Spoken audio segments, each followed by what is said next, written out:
Hey everybody, it's me, MarlyBird, and it's the time of year for the JOANN Stitch Along.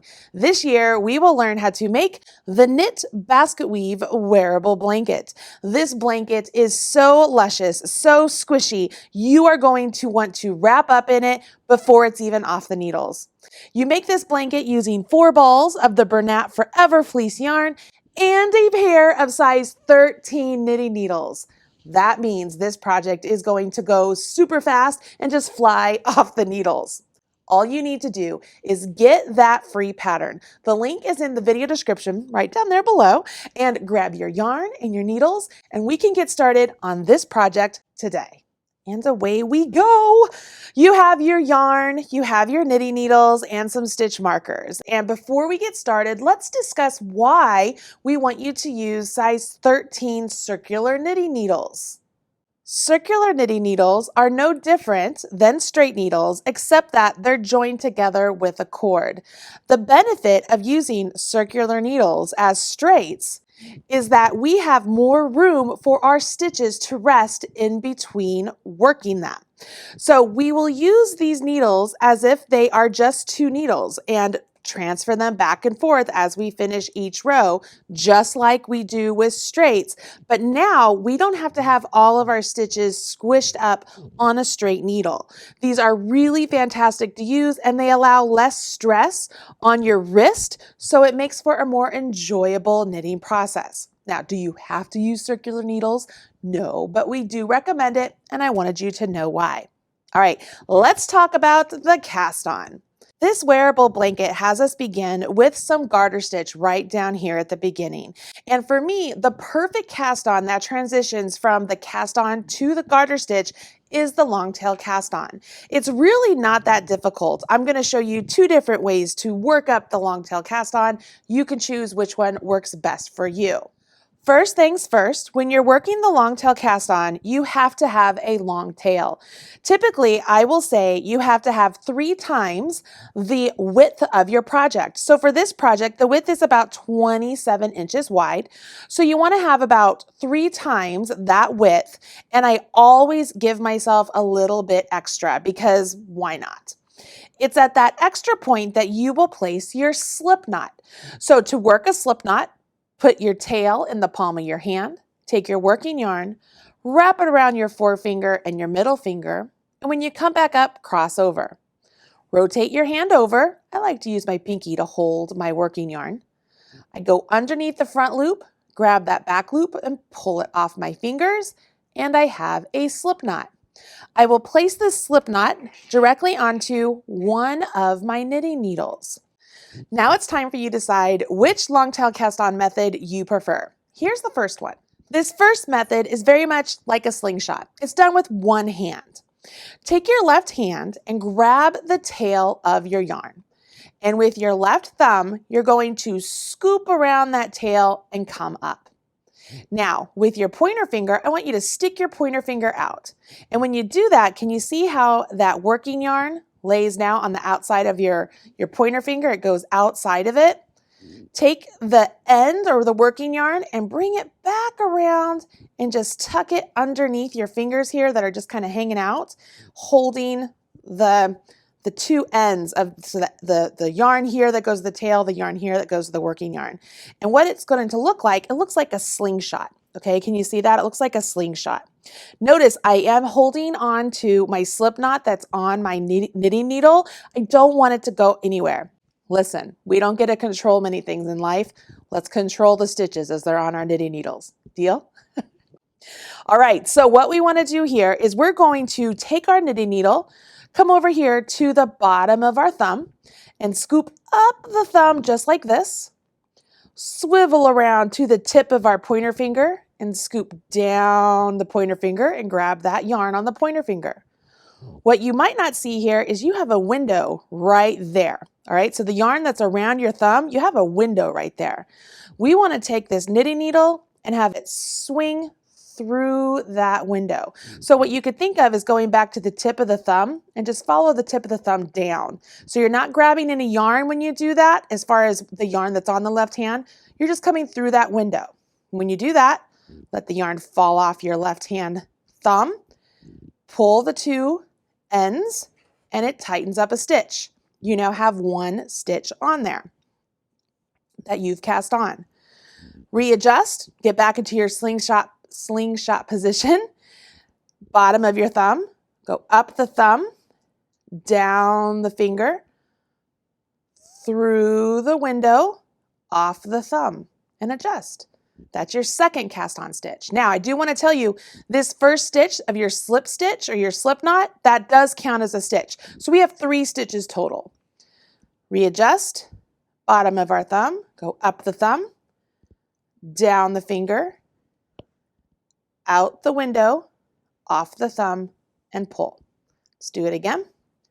Up the thumb, down the finger, out the window, off the thumb, and pull. Pretty easy, right? All right, so here is the second method. It's very similar to the first method, only we will use 2 hands, all right? So I'm gonna keep all those stitches on there because I don't need to take them off. It all ends up the same. Just like the first method, you're going to grab the tail and with your left hand thumb, scoop up that tail, all right? Now, with your right hand, go ahead and position the yarn like you would when you knit with it, okay? So we're like this. We're gonna look really funny. This is just another way to look like a slingshot, only we're using 2 hands. You ready? You're gonna go up the thumb, then we're going to wrap our needle just like you do when you knit a stitch.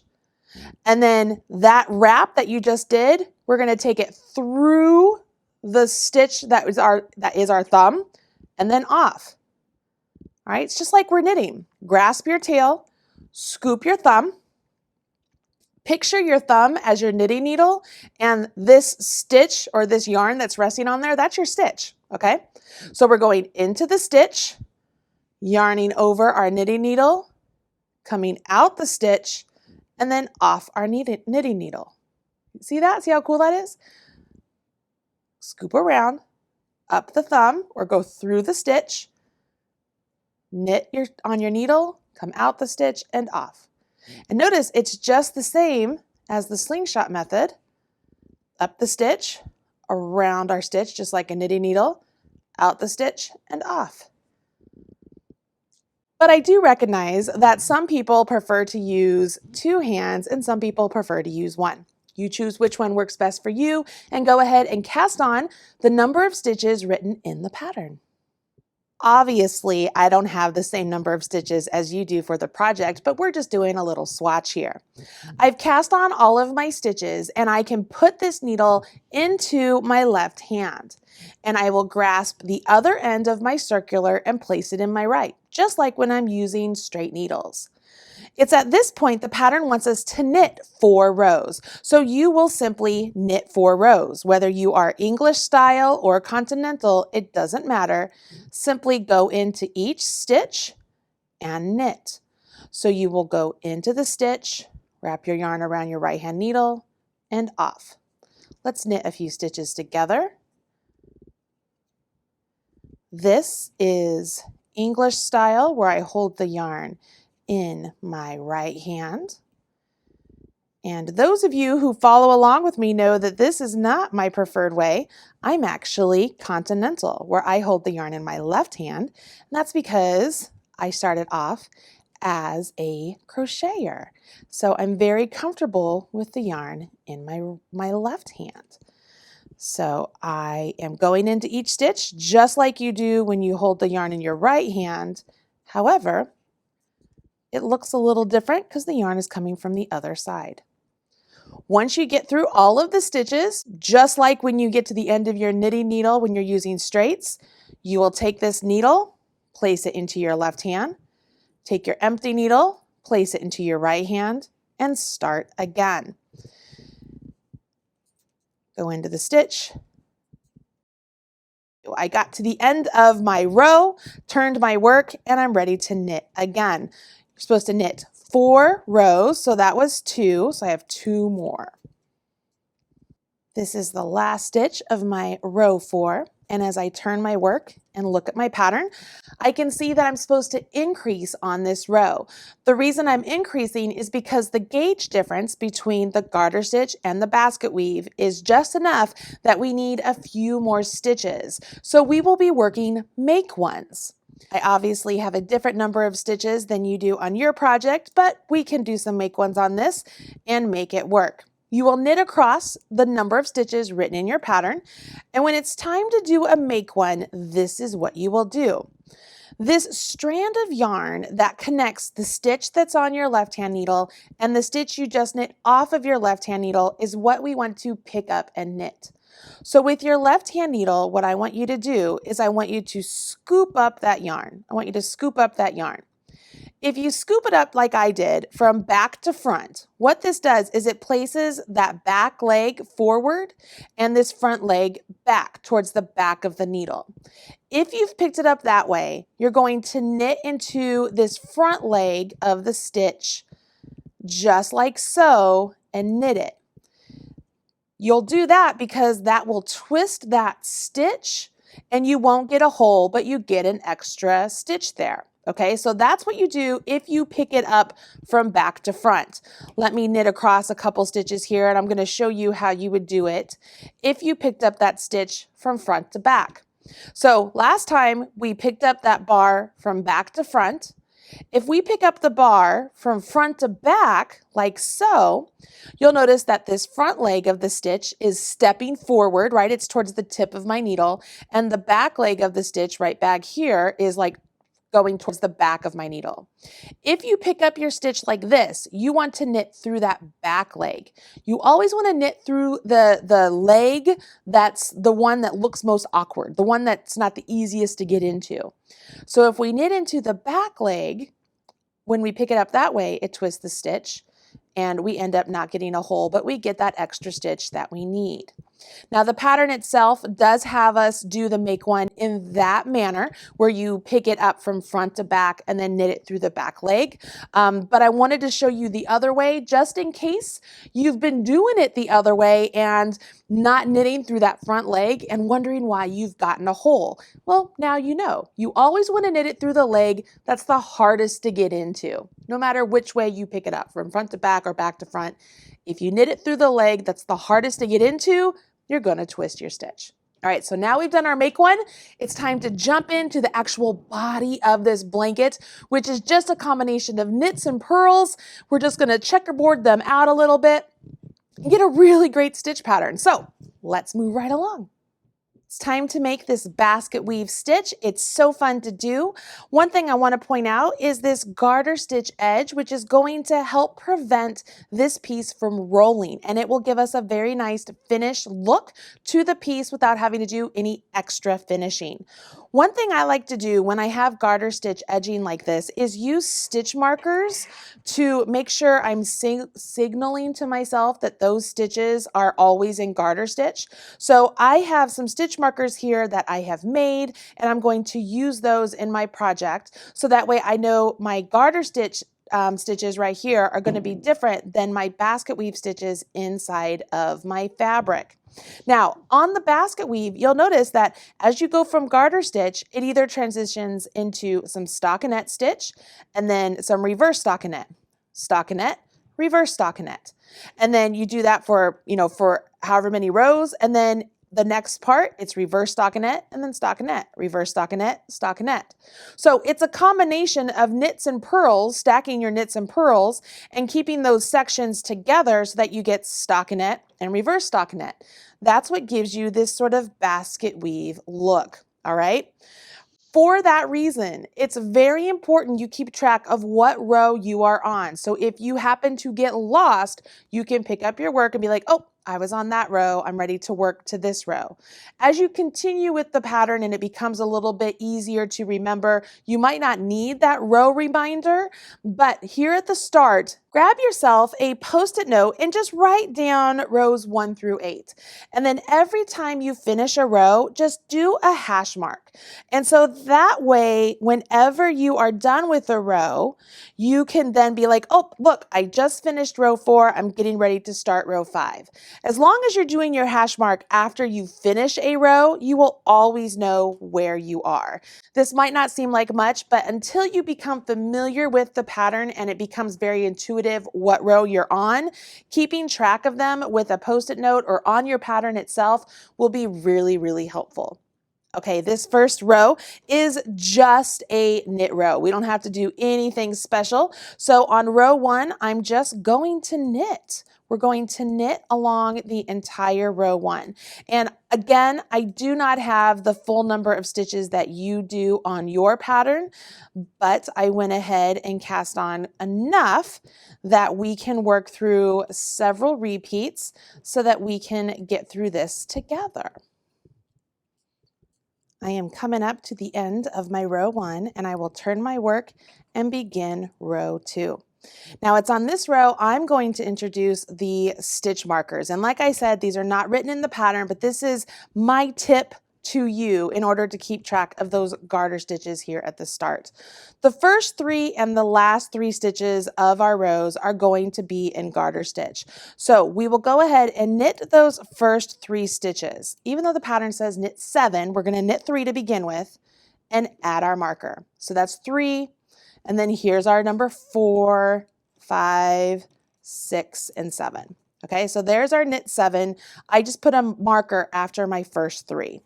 Now I continue on with the pattern and I will purl 3. So I bring my yarn between my needles, go into the next stitch as if to purl. So tip to tip, go into that leg right there. The yarn goes over top of the needle and off. So purl 3 stitches and then bring my yarn between my needles back to the back and knit 5.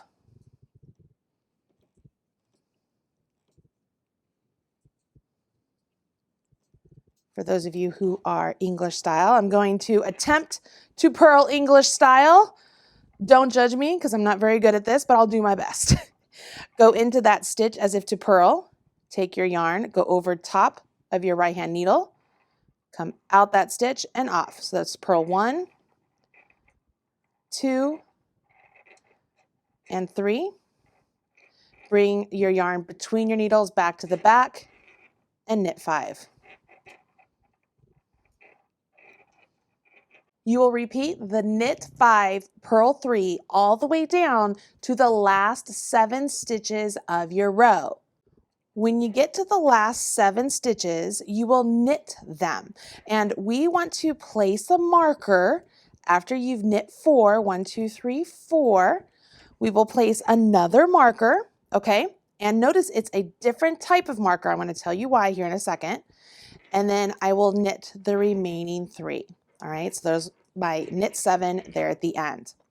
The reason I have 2 different markers on either side of my project is I now know that whenever I'm starting my project and I'm coming to the white ball, I am on the wrong side of my project or an even row.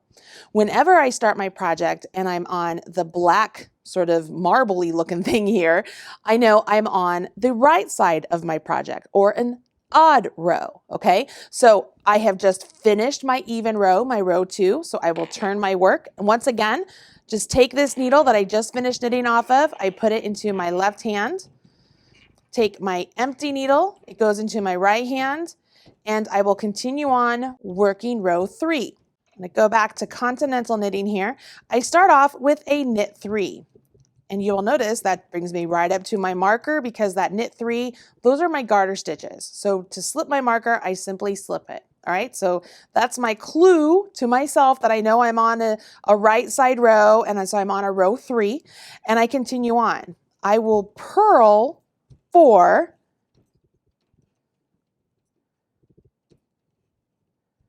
and knit 3.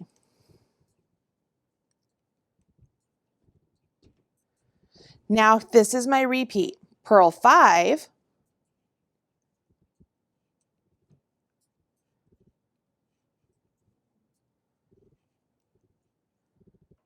knit 3. Notice it's opposite than what we did before. Here we go, repeat again. Purl 5, 1, 2, 3, 4, 5, knit 3. All right, let me try and do this with the yarn in my other hand just to show you that it can be done. When you're going to purl, you bring your yarn between your needles to the front and you will purl 5. So purl 1, 2, 3, 4, 5. Bring your yarn between your needles to the back and knit 3. You work this down to the last 7 stitches where you will finish off with a purl 4,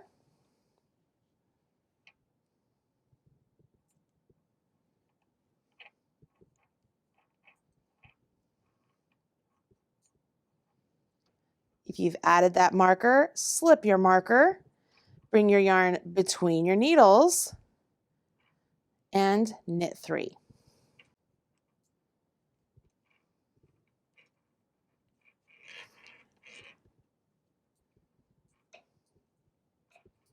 Okay, doesn't look like much yet, but you can begin to see that the basket weave is starting to take place.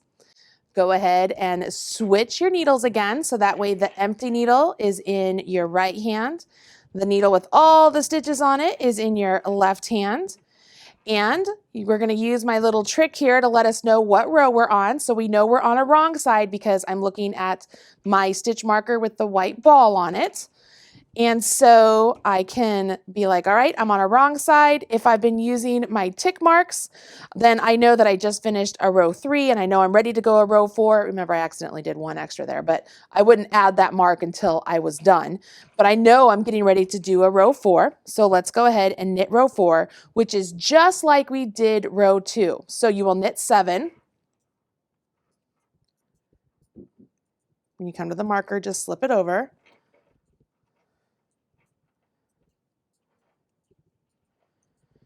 And then we will purl 3. And then this is where the repeat starts. Now here's a little tip. If you know how to read your knitting, all you're doing along this row is you're knitting your knits and you're purling your purls. The only exception is when you get down to where your markers are, you're going to be knitting those stitches. All right, so right here, I know I'm looking at knit stitches, so I'm going to knit those. When I get to those 3 stitches, I'm going to be looking at purl stitches, so I'm going to purl those. So I really don't have to look and think about too much of, oh, knit 5, purl 3, knit 5, purl 3. I simply read my knitting as it's on my needles. So that's really convenient about row 4. And then row 5, I'm just going to knit that whole row. So let's get through these 2 rows and meet me back here for row 6, where things go topsy-turvy and we change it all up. Okay, I just finished my row 5 and I'm ready to begin row 6. And conveniently enough, it's also time for me to add a new ball of yarn, which is something you will have to do when you're making your wearable blanket because it takes 4 balls. So of course, at some point, you're going to have to add a new ball of yarn. So I purposely shortened myself some yarn here so that way I could show you how to add new yarn. Now, first things first. You look at this tail and you're like, well, Marly, there's enough to at least get, maybe 4 or 5 stitches out of that. Why aren't you working that before you add in? Well, I'm going to tell you, it's always best to add a new ball of yarn at the end of a row. So rather than working down even half of a row and then adding a ball in, it's always best to add a ball at the start of a row. So I am not going to work stitches with the remainder of this ball right here. I'm just going to grab whatever my new ball is, right? It's going to be the same color. And for me, I like to tie my new color onto my old color. I just tie it on there, just like a basic, just a tie. Nothing big, nothing fancy, because I will take this out later on to weave in my ends. but I just pull that up right next to my knitting needle. I will now ignore the yarn that I no longer want to use, and I continue on working with the yarn from the new ball, okay? So really, changing yarn is that easy. It doesn't have to be super difficult. And when all is said and done, you just go back, you untie that knot, and you weave in your ends. Now, if you're somebody who does not like to add a knot like that, you don't have to, but I find it easier to maneuver my yarn when I have it actually attached to the old yarn. So that is how you're going to add a new ball of yarn. And now we're ready to jump in to row 6. And this is where we begin to alternate the knits and the purls. So on row 5, we just knit the entire row. We've turned our work. I'm also looking at a white polka dot ball here, so I know I'm on a wrong side row, which is an even row. I've also done my little hash mark, so I know I'm on a row 6. So all of my cues are telling me I'm ready to go with a row 6. So let's go ahead and jump in. Grab my empty needle in my right hand, the needle with all my stitches on it in my left hand. For row 6, we start off with knit 3.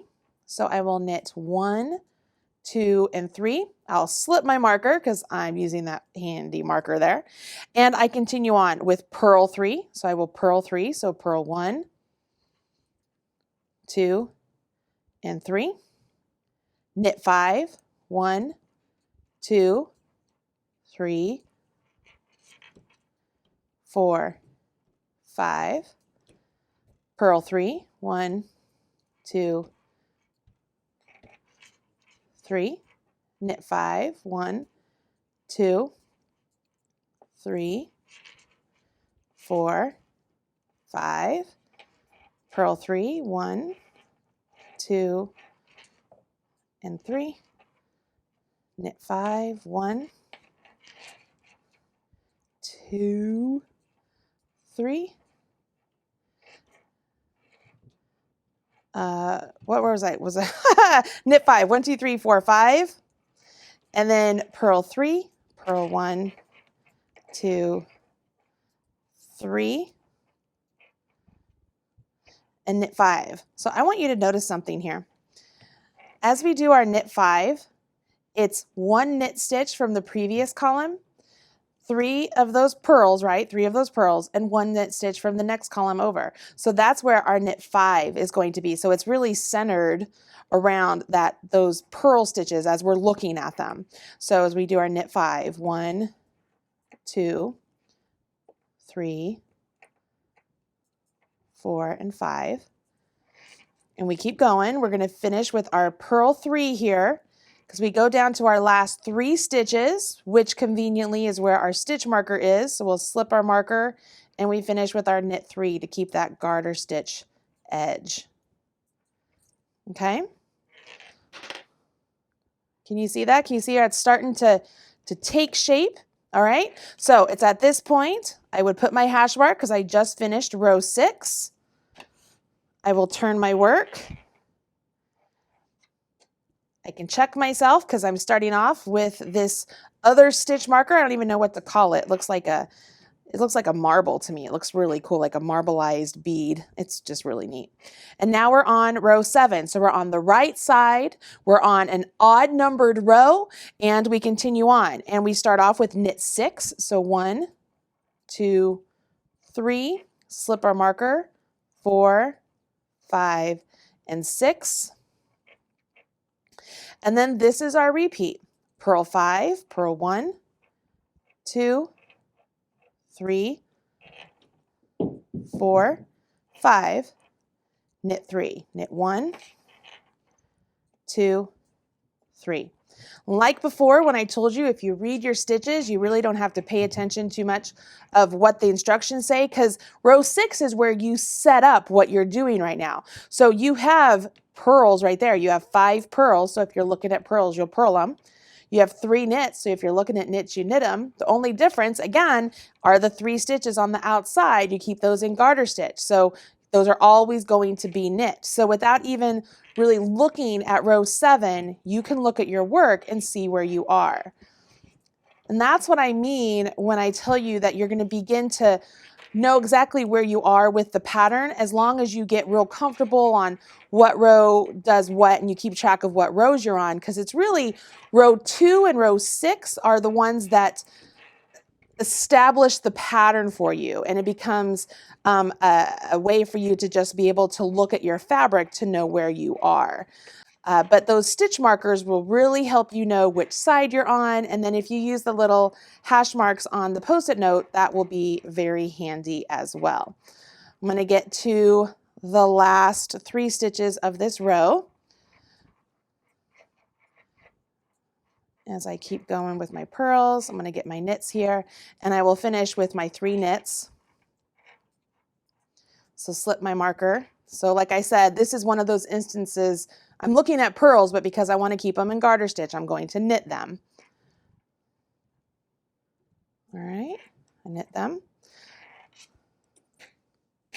Let's take a peek at what it looks like so far. Looks pretty good, right? Not too bad. Go ahead, mark that you finished row 7. As you turn your work and we work row 8 is just like row 6, and conveniently we can just read our knitting to know exactly what we're supposed to do. Once you finish row 8, you're right back to row 1, which is just knitting, and you're going to repeat everything we just did. So let's turn our work. Let's do our row 8, which is a repeat of row 6, but let's check all of our markers here, all of our key points. So we have our stitch marker letting us know we're on the wrong side, we're on an even row. We know that our little tick marks here, we're on a row 8, perfect. And if you look at the pattern, you know that row 8 is a repeat of row 6. But we also know that any of the rows that are not row 2 or 6, you should be able to just read your pattern. I guess the exception to that is a row 2 and a row 5, or no, a row 1 and row 5, because those are just knit rows. We don't do anything else. Right here, I'm just looking at my knits and I'm knitting them. I'm looking at my purls and I'm purling them in the body of my work. And so it becomes a very easy thing to just relax, sit back, trust what my eyes are telling me, not having to overthink after a long day at work, trying to think through numbers or strategies, or even just taking care of the kids, figuring out how much we need to, pack for lunches, for traveling to the zoo, whatever it is. By the end of the day, your brain can be very tired. So when you can just sit back and rely on your eyes to tell you what to do, it just makes knitting so much more relaxing, because I can sit here and instead of trying to keep track of, am I knitting, am I purling, by thinking through and counting stitches, I can just rely on what my eyes are telling me. If I'm looking at knits, I'm knitting them. If I'm looking at purls, I'm purling them. And as long as I keep track of what row I'm on, I know exactly when I really do need to pay attention. So it becomes a very easy project for me. Down to the last 3 stitches, so I just knit those. Let's take a look at what this looks like before I turn it. So that is the end of row 8. You can see we're starting to get that checkerboard look.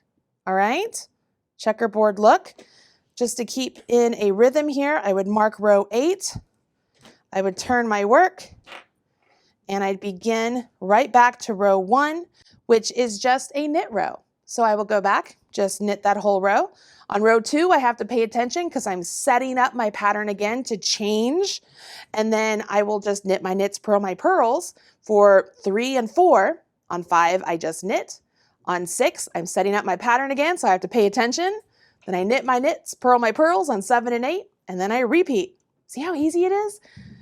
I'm telling you, you're going to be able to work this up in no time. I mean, just so far, look how far we've gotten. And this is just 8 rows of the basket weave, plus the 4 rows of the garter stitch, and 1 extra row for those increases. Like, this is not so bad, and it's going to go super duper fast. Once this project gets to about 50 inches, you will do a row with decreases in it. Just like we did those increases, so that way we could adjust for the gauge of our garter stitch to the basket weave. We're going to be going back to garter stitch. So we want to do decreases so that way our garter stitch doesn't flare out a little bit. And decreases are really easy to do. I'm just going to show you on here just so that you know how to do a knit 2 together. This wouldn't necessarily be the row you're on, but I'm going to show you anyways. So let's just knit over a couple stitches so you know how to do that stitch. So you would knit across the number of stitches written in your pattern, and when it's time to do a knit two together, you will literally go into the second stitch on your left-hand needle and through the first stitch on your left-hand needle and knit them together. All right, I'm going to do that again with the yarn in my right hand so you can see how that looks. So with the yarn in the right hand, if I was doing a knit two together, I go into the second stitch on my left-hand needle and the first stitch on my left-hand needle and knit them together. All right, so you will do that the number of times written for that row, and then you will knit 3 rows. Very easy. That's just finishing up with some garter stitch.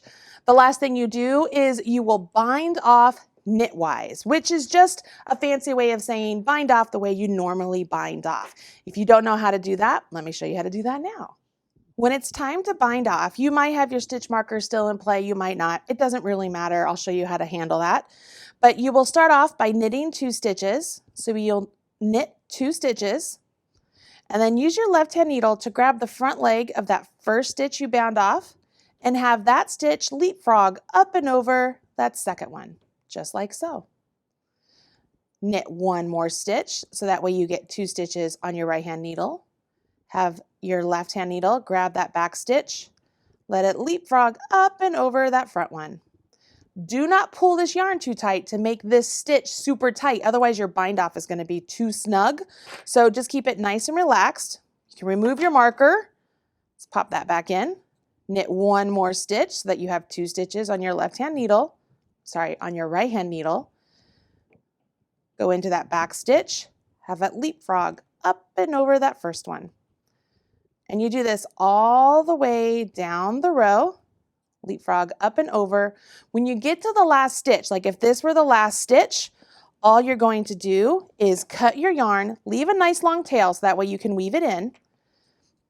There's your yarn right there. Just pull it just like so, give it a lock, and everything is locked in place. All right, so those stitches are locked in place. So you would bind off, again, bind off along the whole row, but that's how you would do your bind off. See how nice and relaxed those are? They aren't super tight. You want them to be about the same elasticity as your cast on stitches, all right? So that's how you're gonna do that. Once you have done the bind off, the next thing to do is to weave in those tails, which is not super hard to do, but it's a little tricky for some people who have never done it before. So I do want to show you how to do that. And then if you're somebody who likes tassels, you can always add tassels to your project, but you don't have to. Let me show you how to weave in those tails now.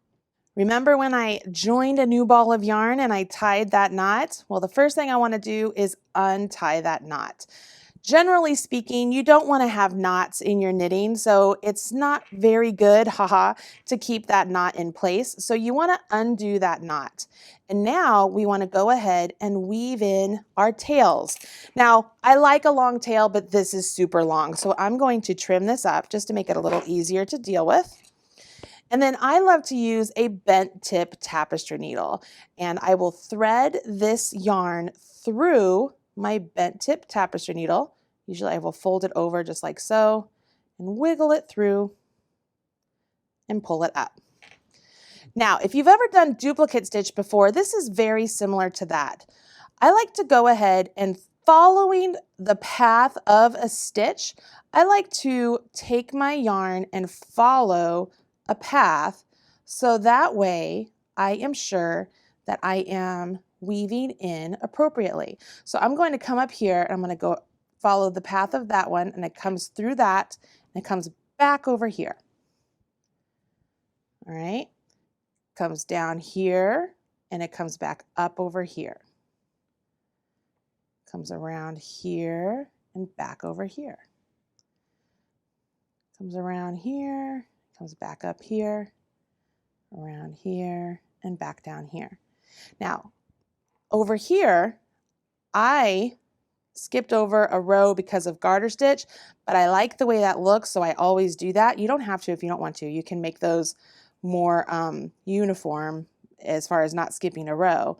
But for me, just doing it like this works really well. And then at the very end, what I do is where I've done all these little duplicate stitches, I take my needle and I just pierce through the yarn itself, pierce through the yarn that I've wrapped around for duplicate stitches, and I will thread my needle through those with the remaining tail. Just pop it through, just like that. And then I would trim this up just a little bit, not too much. This yarn's a little bit silky, so I don't want to trim it up too much. You could add a little daub of fabric glue there if you wanted to, because this will pop out just a little bit. But again, I don't like knots, so I wouldn't add a knot.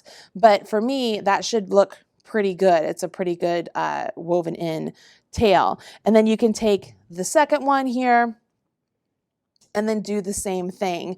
Always try and do it on the wrong side of your fabric, so that way all your tails are on the wrong side. You could do the same thing with your beginning tail if you want to, or you could just bury your ends without doing any sort of a duplicate stitch if that's something you want to do. Let me see here. I've split the yarn here. All right. So here at the beginning, I could just kind of split the actual stitches. Like you can see here, I'm splitting through the yarn. I'm splitting through the yarn, the actual stitches, through the plies, I should say. And I'm going to pull this through. It's a little thick. I could have divided this up and done it a little thinner if I wanted to, but it's not super bad. All right, so I've done that, and then on my way back, I will go through the yarn I just pulled through. All right, so it's almost like a Russian join, but it's not. So I'm going through the plies of the yarn I just pulled through, so it sort of locks everything in place. Pull through here. So this one is a lot more secure than the other. I can snip that real close because I mean, look at that. There's the little end, and it's not going anywhere. And that's because I went through the actual plies of the yarn, of the fabric, and then I went through the plies of the yarn I pulled through, of the tail. So it gets woven in a little bit better. So you can see between the two, this one's a little bit thicker. This one is just, you know, it's like a nothing. And on the opposite side, you can't tell with either one of them if anything's happening. Like nothing, you can't tell that I've woven anything in. Once all of your tails are woven in or hidden away, you can decide if you want to add tassels to your wearable blanket. Totally up to you. Either way, this blanket is going to be beautiful. I cannot wait to snuggle up with mine. It is so soft and squishy. It's going to be a staple in my closet. All right, guys, that's it for me. Make sure you use #HomeMadeWithJoann when you finish your wearable blanket so that way I can smash your like button. I'll talk to you guys again very soon. Bye.